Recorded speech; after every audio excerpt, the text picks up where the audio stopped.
Disinilah tragedi berpadu dengan panasnya kisah yang membakar emosi. Setiap detiknya penuh luka, penuh gairah, dan tak pernah bisa kau lupakan dan yang terpenting membuat kamu tegang bagian tertentu. Tapi tetap aman dalam semua umur. Subscribe, like dan komen sekarang karena akan membuat semangat kami.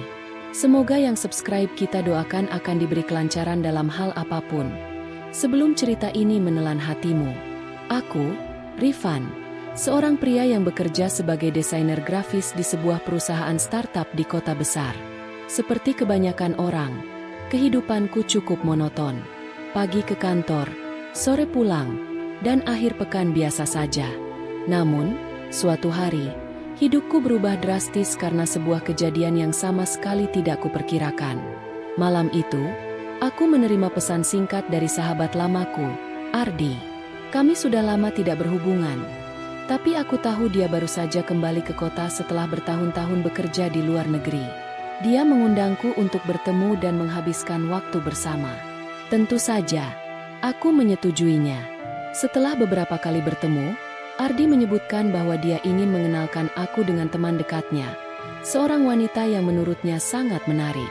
Namanya Lia, seorang janda muda yang baru saja pindah ke sebuah rumah di luar kota. Dia tampaknya cukup pendiam dan tertutup, meskipun ada aura misterius yang mengelilinginya. Ardi meyakinkanku bahwa Lia adalah sosok yang baik dan tidak berbahaya. Jadi aku merasa penasaran dan setuju untuk mengunjunginya. Hari yang dinantikan pun tiba. Aku mengendarai mobil ke sebuah kawasan perumahan yang jauh dari keramaian kota. Rumah Lia terletak di ujung jalan yang agak terpencil, diapit oleh pepohonan tinggi dan halaman yang cukup luas. Rumah itu terlihat modern dan elegan, meskipun ada kesan sepi dan gelap yang langsung terasa begitu aku melangkah memasuki gerbangnya. Lia menyambutku di pintu dengan senyuman yang sangat ramah. Wajahnya cantik, meski ada kesan sedikit lelah yang tampak di matanya. "Rifan, senang akhirnya bisa bertemu langsung," katanya dengan suara lembut. Aku mengangguk sambil tersenyum. "Senang juga bisa datang ke sini." Di dalam rumah, suasana terasa tenang, hampir hening. Tidak ada suara berisik, hanya alunan musik lembut dari speaker kecil di sudut ruangan. Kami duduk di ruang tamu yang luas, dan Lia mulai bercerita tentang kehidupannya yang baru saja berubah drastis setelah suaminya meninggal. Aku mendengarkan dengan penuh perhatian, merasa sedikit simpati terhadapnya.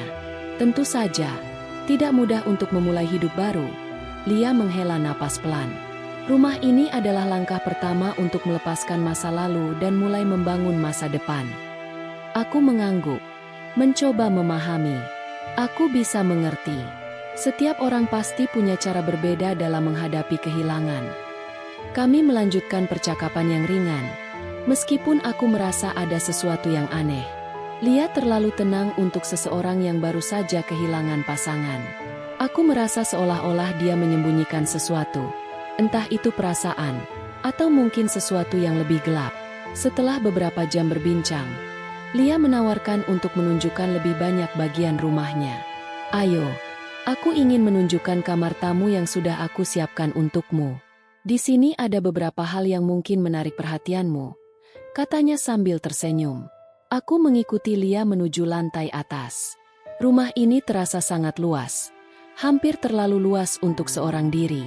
Setiap sudutnya tampak rapi dan terorganisir dengan sangat baik, seolah-olah setiap ruangan memiliki fungsi tertentu.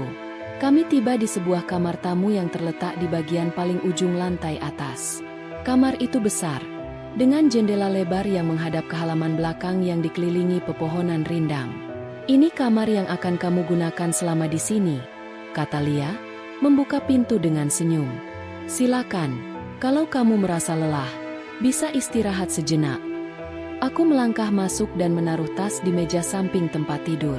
Kamarnya cukup nyaman, namun ada sesuatu yang membuatku merasa tidak enak. Di satu sudut, ada sebuah lukisan besar yang tergantung di dinding. Lukisan itu menggambarkan sosok wanita dengan ekspresi wajah yang sangat menakutkan. Wajahnya tampak terlalu nyata, bahkan mengintimidasi. Lia melihat arah pandanganku dan tersenyum tipis. "Itu lukisan milik suamiku.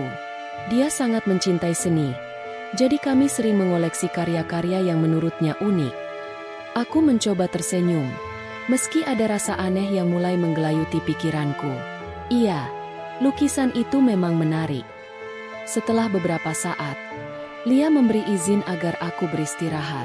Kalau begitu, aku akan menyiapkan makan malam. Aku akan menunggu di bawah, katanya sebelum meninggalkan kamar. Aku memutuskan untuk duduk sebentar dan menikmati ketenangan kamar ini.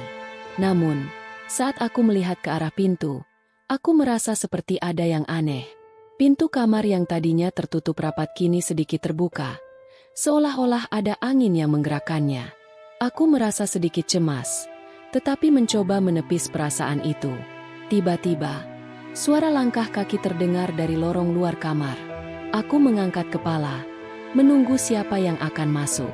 Namun, pintu kamar tetap terbuka sedikit dan tidak ada siapapun di luar. Aku merasa aneh. Jadi aku memutuskan untuk keluar dan mencari tahu. Ketika aku melangkah ke lorong, aku melihat Lia berdiri di ujung ruangan, seperti menunggu sesuatu. "Lia?" Aku memanggil dengan suara pelan. "Ada apa?" Dia menoleh ke arahku, dan untuk pertama kalinya, aku melihat ekspresi yang berbeda di wajahnya, sesuatu yang sangat serius dan misterius. "Rifan," katanya dengan suara pelan, "aku ingin kau tahu satu hal. Jangan masuk ke kamar ini sendirian setelah malam ini." Aku terdiam, kebingungan. "Apa maksudmu, Lia? Ada yang tidak beres dengan kamar ini?" Lia menarik napas dalam-dalam. "Ini rumah yang sangat tua, dan terkadang ada hal-hal yang tak bisa dijelaskan. Suamiku dulu melakukan beberapa hal yang membuat rumah ini terasa berbeda." Aku mulai merasakan ketegangan yang semakin meningkat. "Apa maksudmu? Apa yang sebenarnya terjadi di sini?" Lia menatapku dengan pandangan yang penuh kecemasan. Aku tidak tahu apa yang terjadi, tetapi ada beberapa kejadian aneh yang terjadi sejak aku pindah ke sini. Terkadang, aku mendengar suara-suara yang tidak bisa dijelaskan, dan kadang-kadang, aku merasa seperti ada yang mengawasi. Malam semakin larut, dan perasaan aneh itu semakin terasa. Aku memutuskan untuk tidur lebih awal, tetapi ketegangan itu terus menghantuiku. Saat aku akan berbaring, tiba-tiba terdengar suara langkah kaki pelan di luar kamar. Aku menahan napas, menunggu apa yang akan terjadi selanjutnya.